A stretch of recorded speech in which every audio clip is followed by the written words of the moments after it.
আমার এক খালাতো বোন, তার নাম তাহমিনা।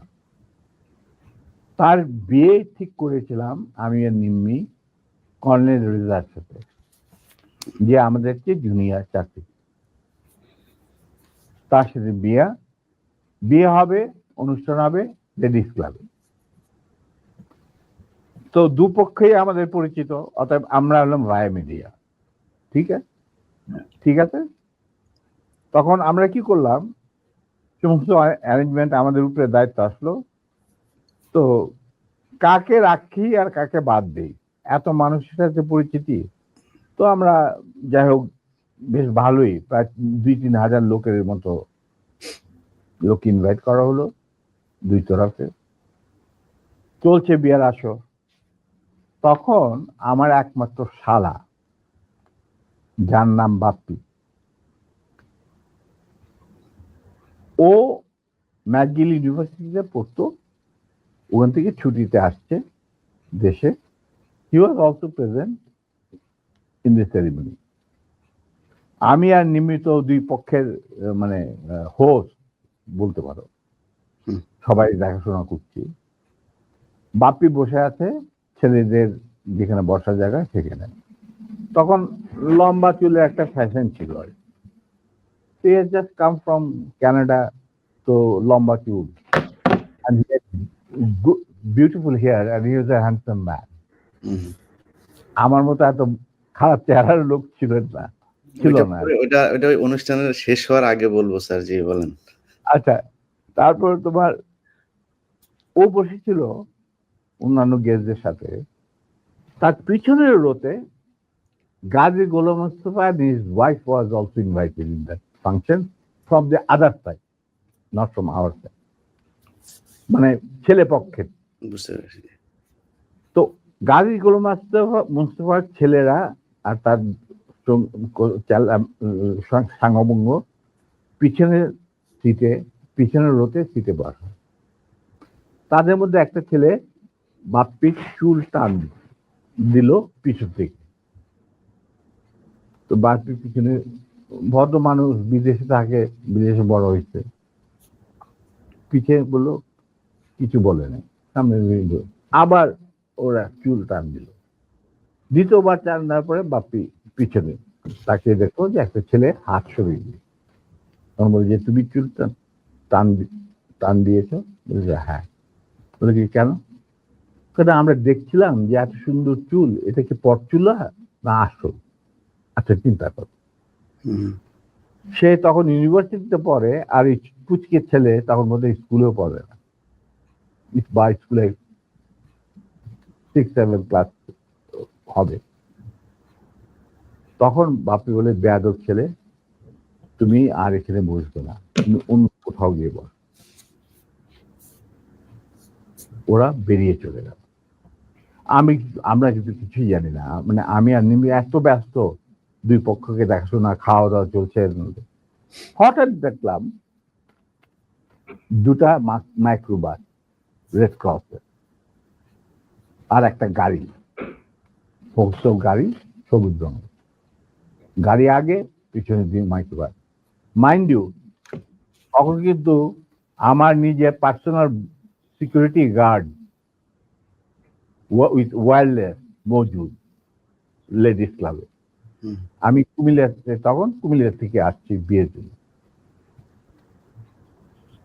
তো ন্যাচারালি আমাদের গার্ড নিয়ে চলাফেরা, এটা তো আর্মির নিয়ম, এটা তুমি জানো।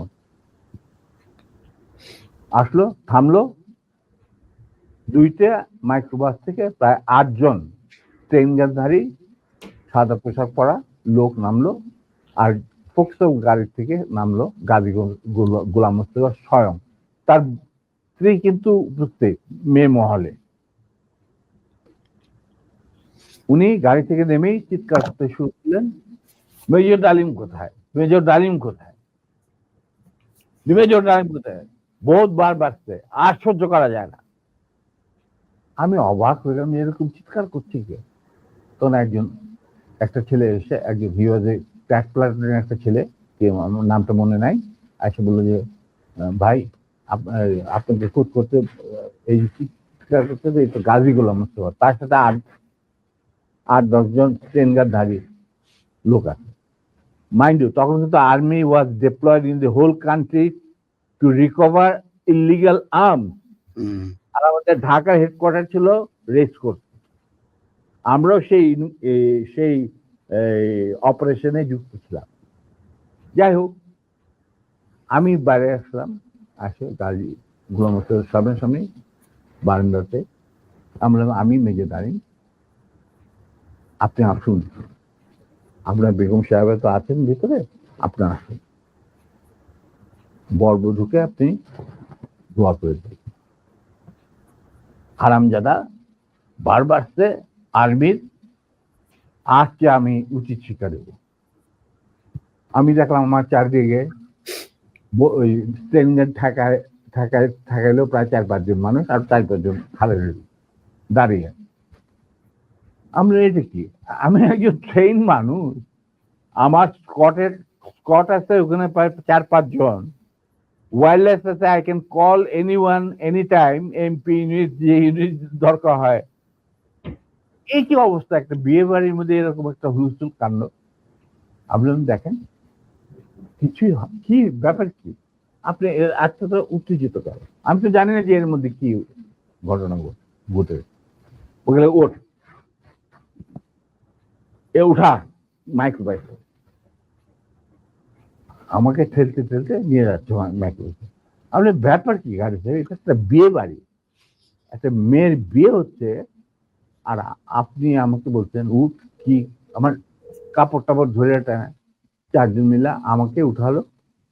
খবর চলে গেল ভিতর অন্য মহলে। নিম্মি আর আমার শাশুড়ি, আমার খালার শাশুড়ি মানে কন্যার মা, উনি বেরিয়ে আসলেন।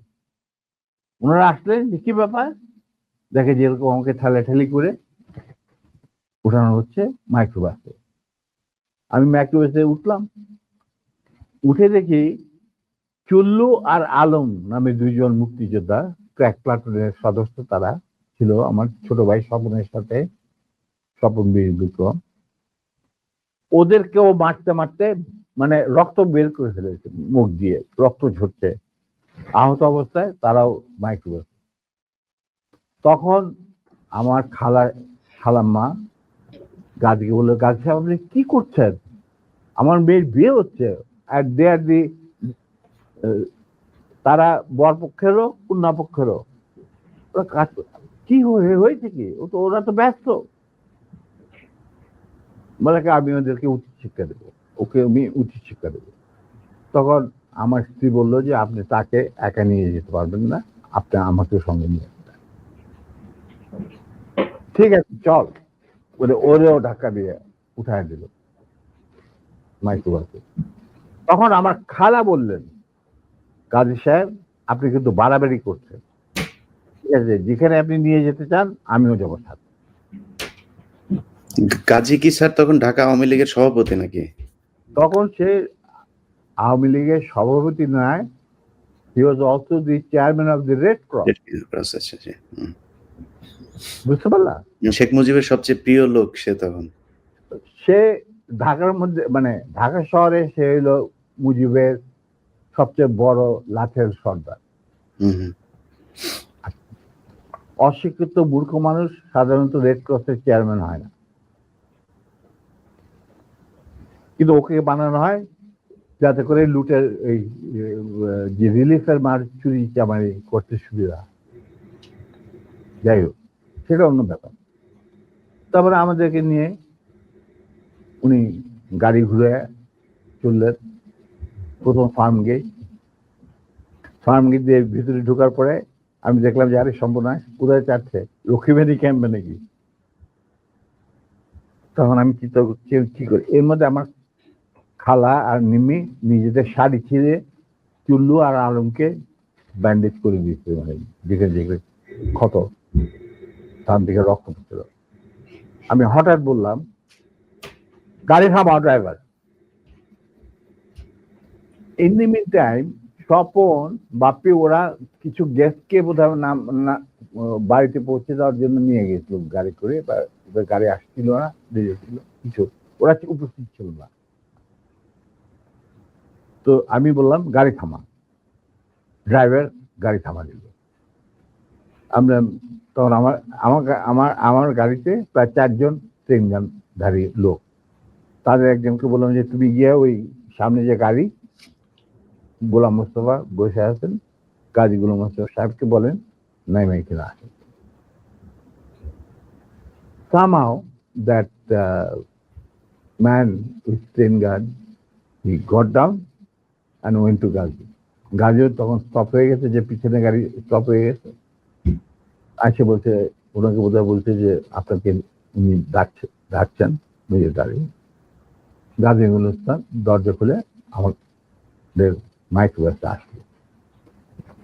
তখন আমি গাজী গোলাম মোস্তফাকে বললাম যে গাজী সাহেব, আপনি তো আমারই নিয়ে চলছেন, কোথায় নিয়ে যাচ্ছেন জানি না, কিন্তু একটা কথা মনে করে রাখেন, আপনাকে মনে করাই দিচ্ছে আপনার ভালোর জন্য, যে আপনি যে আমাদেরকে এই মাইক্রোবাসে রেড ক্রসের মাইক্রোবাসের মধ্যে ঢুকায় নিয়ে আসছেন, এটা কিন্তু হাজার হাজার মানুষ, শয়ে শয়ে মানুষ দেখতে উপস্থিত ছিল।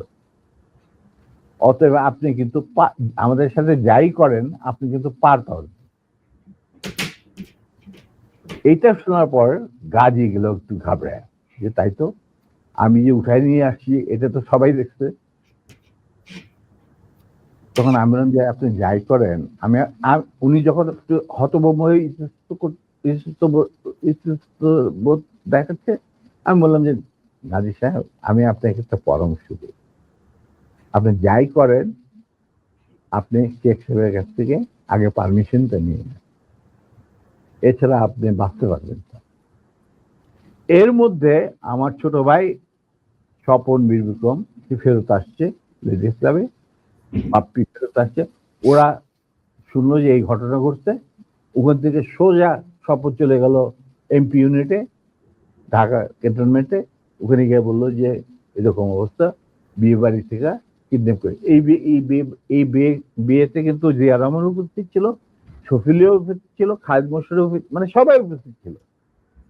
আচ্ছা, তো ওনারা তখন চলে গেছেন। সেদিন কি ছবি দেখানোর কথা ছিল, সত্যজিৎ রায়ের যদি মহানগর না কি একটা ছবি, তো ওটা দেখার জন্য সবাই চলে গেছে আগে তাড়াতাড়ি খাওয়া দাওয়া করে। তখন এই খবরটা পাওয়ার পরে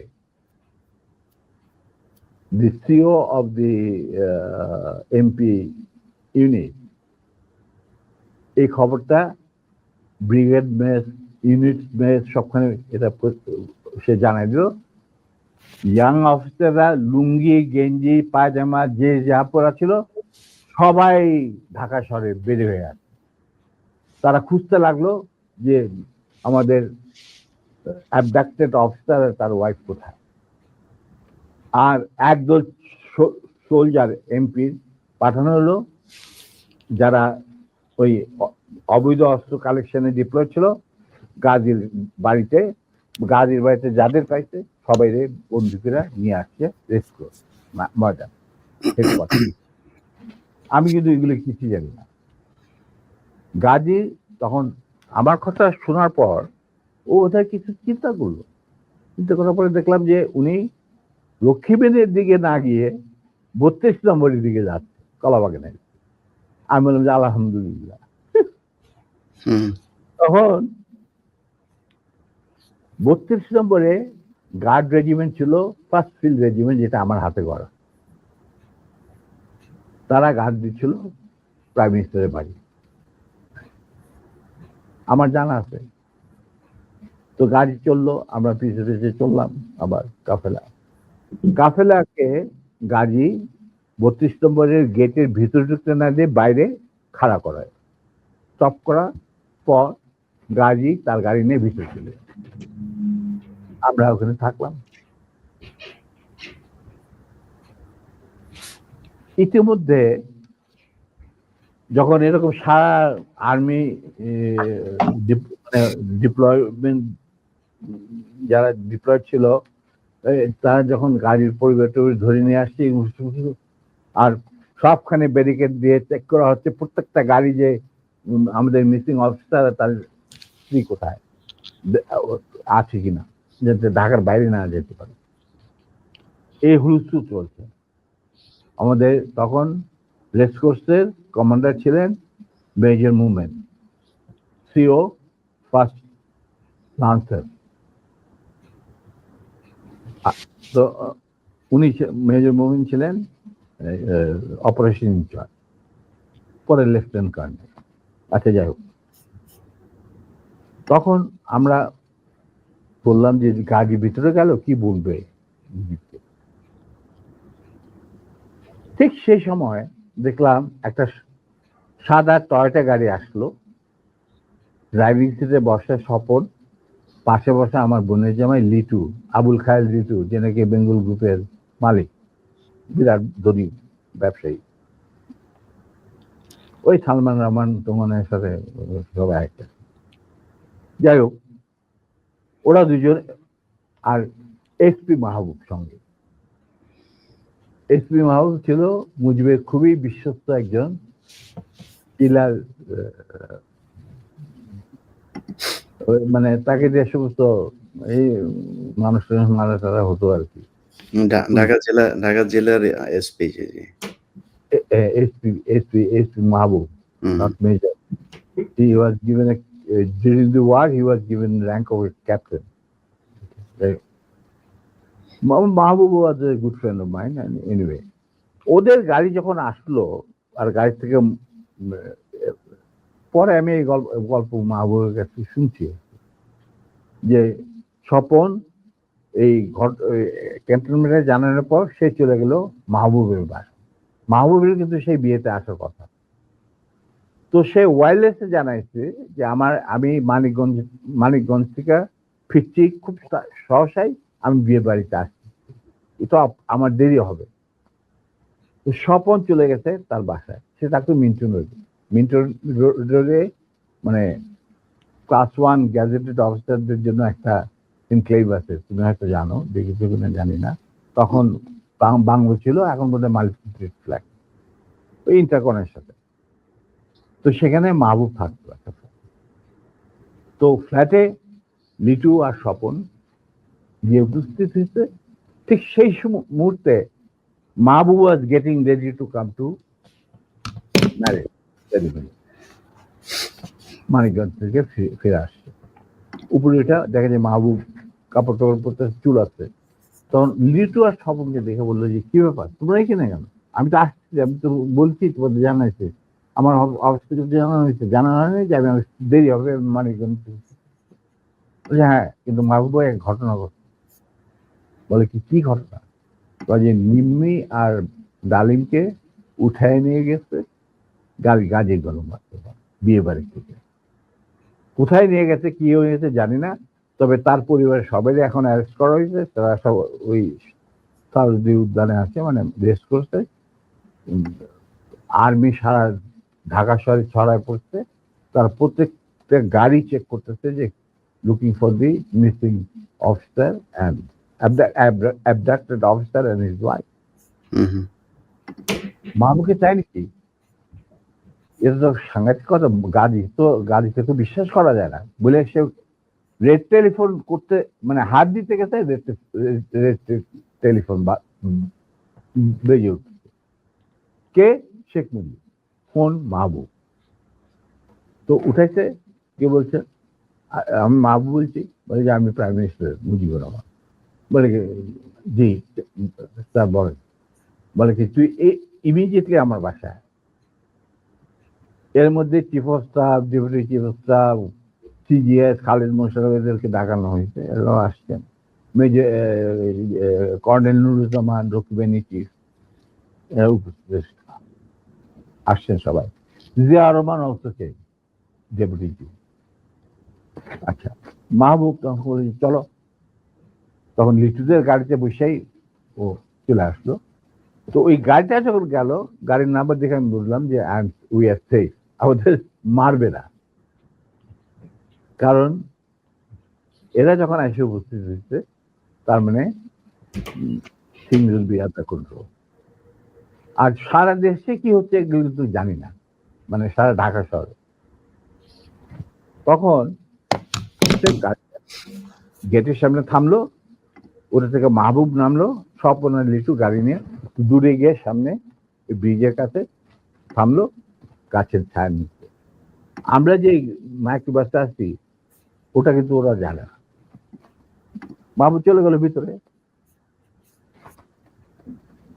ইন্ডিমিনটা আমি চিন্তা করছি যে আমি কি করব, কি করা কি।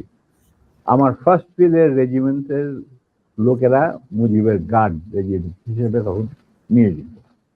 আমি যদি একটা আওয়াজ দেই তখন তো তারা সমস্ত ব্যারেল ঘুরাই দেবে, কিন্তু এর মধ্যে একটা ক্রস ফায়ারের সিচুয়েশনে কে মরবে কে বাঁচবে এটাও তো একটা সমস্যা। এটা বোধহয় ঠিক হবে না। যেহেতু মাহবুব ভিতরে গেছে, লেটস সি হোয়াট হ্যাপেন। কিছুক্ষণের মধ্যেই মাহবুব, আমি দেখলাম যে মাহবুব না, শেখ কামাল, রেহানা, তারপরে শেখ জামাল, বেগম মুজিব নিচে গেটের বাইরে এসে আমাদেরকে খালাম্মা টালাম্মা চলার অসুবিধা, মানে রক্তাক্ত চুল্লু ওদের দেখে তো ওরা ঘাবড়ায় গেছে। তারপরে নিম্মির অবস্থা তো ভিতর নিয়ে আমাদের ভিতর নিয়ে গেল। তখন ভিতর নজর পড়ে দেখলাম সিটিং রুমে প্রথম আমাকে ডাকলেন মুজিবুর রহমান আর আমার নিম্মিকে। তো রেহানারা সব ওখানে দাঁড়ায় রইল, মিসেস মুজিব দাঁড়ায় রইলেন, আমরা ভিতরে গেলাম। গিয়ে দেখে সব মজলিস বসে আছে, chief of staff, deputy chief staff, CGS and all that. তখন এর মধ্যে গাজী গণহত্যার বাসা থেকে ফোন আসছে প্রাইম মিনিস্টারের কাছে যে বাড়ির সবাই ধরে নিয়ে গেছে আর্মি। যতক্ষণ পর্যন্ত আমাদের অফিসার লেডি ওয়াইফকে না পাওয়া যাবে আমরা কাউকে ছাড়ব। আর ওই গার্মেন্ট 17 দিন যে গার্মেন্ট গেছিল রেসকোর্সের মাইক্রোবাসে, এই খবর শুনা গাজীরও মুখ শুকায় গেছে, মুজিবুর রহমানেরও মুখ শুকায় গেছে, যার জন্য এই সবাইকে ডেকে নিয়ে আসছে, জিয়াউর রহমান, শফিউল্লাহ, খালিদ মোশাররফ। আচ্ছা, তো মুরলী বুদ্ধি আর কি। আমরা ঢুকতেই নিম্মিকে জড়ায় ধরলেন মুজিবুর রহমান, মা তুই কাঁদিস না, তুই কাঁদিস না, আমি এটার বিচার করবো। এই হারামজাদা গাজী, তুই করছিস কি? এটা কি করলি তুই? যা ওর পা ধরে মাপচা। আমার বউয়ের পা ধরে মাপচা। গাজী একটু অগ্রসর হওয়ার পর আমার বউ বলল, নিজের চপ্পল খুলে বলল, খবরদার, তুমি আমার ক্ষমা পাওয়ার যোগ্য নয়, আমি তোমাকে ক্ষমা করতে পারবো না, তুমি পিছিয়ে যাও। মুজিব আর বাকিরা তো সব চুপ করে বসে, আমি চুপ করে দাঁড়িয়ে। তখন বলতেছে মা, আবার মুজিব আমার বউ জড়ে ধরে বললো, মা আমি এর উপযুক্ত বিচার করব, তুই আমার ভরসা রাখ। তখন আমার বউ বলছিল, নিম্মি বলছিল যে চাচা, যাদের রক্তের উপরে আপনি আজ দেশের প্রধানমন্ত্রী, তাদেরই আজকে রক্ত ঝরাইতে হয় স্বাধীন দেশে গাজীর মতো একটা কম্বল চোরের হাতে। এর বিচার আপনি কি করবেন? আমি বিচার আল্লাহর কাছে, আল্লাহ তার বিচার করবে, আমি আপনার কাছে কোনো বিচার চাই না। তখন আবার বেগম মুজিব ওদেরকে উপরে নিয়ে যা, তখন ওদেরকে উপরে নিয়ে ওদের আস্তে আস্তে কি জানে। এরপর আমরা বলি এক কাম কর, শফিল্লাহ তুমি ওই আর্মি কন্ট্রোলে ফোন করে মোমিনরে বলো গাজীর পরিবারে ছেড়ে যাবে। তো শফিল্লা পিক আপ দি ফোন, রেড ফোন করলাম মেজর মোমেনকে। মেজর মোমেন বললেন, sir I am sorry, we are deployed to recover the miscreants and the illegal arms operation আমরা নিয়োজিত। আমি কিভাবে একজন 17 জন অস্ত্রধারীকে ছেড়ে দিতে পারি? Kazi has to produce the missing officer, his wife and এই 17 জন অস্ত্রধারীকে আমাদের কাছে সোপর্দ করতে হবে। তারপরে আমি ডিসাইড করব আমি গাজীর ফ্যামিলিকে ছাড়বো কি ছাড়বো না। অবস্থা গেল আরো বিগড়ে, মুজিবও কাঁপাকাঁপি শুরু, ওদের গাজীগুলো মতো তো বুক শুকায় শেষ। আর সকালবেলা দেখো prime minister sir prime minister desires or not desire, ওনাকে বলেন উনি লিখিত অর্ডার দিলেও আমি সেটা মানবো না, because I have got my mandate which I have from my chief of staff. এখানে কোনো ভাই বোনদের ব্যাপার না, এটা হলো লিগাল ম্যাটার, লিগাল ব্যাপার। তখন ছবি বললে তবু দেখো মোমেন্ট, তুমি যদি একটুখানি তখন sir please don't, I have got my moral ethics, I am promise bound, touching the Quran when I got commissioned, আমি এটা আপনার এই কোন রকম আকুতি মিনতি আমি শুনবো না, that is beyond my dignity বলে উনি ফোন রেখে দিল। তখন মুজিব সবই শুনলেন, এরকম ব্যাপার, এটা তো লিগাল কমপ্লিকেশন দেখা দিচ্ছে। তখন বলে আর একবার তুই ফোন কর। তো মুজিবুর রহমান শহীদুল্লাহ বললো, শহীদুল্লাহ আবার ফোন করলো, আমরা দাঁড়ায় আছি, আমি দাঁড়ায় আছি, নিমের একটু উপরে চলে গেছে। ফোন করার পরে শহীদুল্লাহ বলে যে লোক moment, I request you once again please. তখন মুজিবুর রহমানকে দিয়ে আমারে দেয়, উনি ফোন নিয়ে বললেন মেজর মোমেন্টকে যে মোমেন্ট আমি মুজিব বলছি। He said, sir, I have no time, I am running a big operation and I am the commander. I am sending one of my officers to your residence. He will explain whatever I have got to say. So he dropped the phone. মুজিবের মুখ শুকিয়ে গেল। এখানে যারা বসা জিয়া রহমান আর খালেদ মোশাররফ, নুরুজ্জামান, এরা সব করে বসে সফিউল্লাহ কি করা যাবে। Within 5 minutes Captain Shahid arrived. He was from cavalry and he was a friend of mine during the student days. আমরা একসাথে কন্টেম্পোরারি ইউনিভার্সিটিতে ছিলাম আর কি। হ্যাঁ, ও হলো তোমার কি বলে এটা লালবাগের ছেলে, আমরা ছিলাম মালিবাগ। যাই হোক, সরি, ও আমরা দোস্ত মানে বন্ধু। তো captain he was a repatriated officer anyway. তো শহীদ আসছে, আসার পরে তখন মুজিবুর রহমানের এবং আদালতের সামনে শহীদ বলেছে, sir I have been ordered to come and convey the message loud and clear to you that it is a legal matter. Ghazi has violated the Prime Minister's order on which army has been deployed over the whole country, and he had abducted an officer in uniform and his wife while he himself is engaged in this operation along with 17 gunmen in the Red Cross microbus. Now, যেহেতু আমরা diploid আছি to recover the illegal arms, the commander said, no way, Ghazi and these 17 people has to be surrendered to him, and then legal proceedings will start according to the law.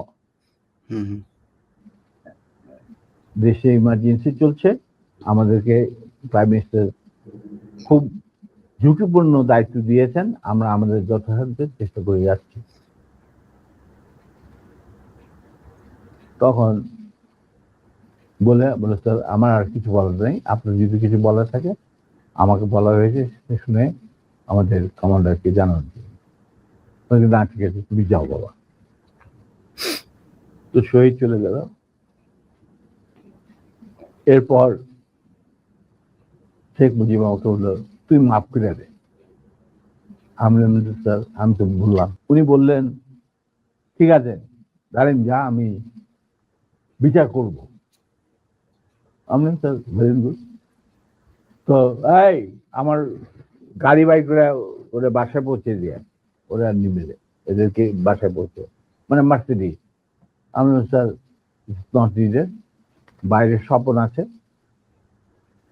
আরো 2-4 দিনের মধ্যে আসে পড়তে, গাড়ির কোনো অভাব নাই, আমরা চলে যাব, আপনার গাড়ি দেওয়ার দরকার নেই। বলে কেন শোনো এক কাজ, আই গাড়িগুলো আহমদাদা তুই যাবি এদের সাথে বিহার বাকি কাজ যে সম্পূর্ণ হয় নাই সেটা সম্পূর্ণ করার সম্পাদন করার জন্য। নিমি বলল খবরদার তুমি আর লেডিস ক্লাবে ঢুকার তোমার কোনো অধিকার নাই, তুমি সেটা লস তুমি যাবে না, ইউ উইল নট গো। তখন চুপ, তোমরা চলে যাই। আমরা চলে আসলাম।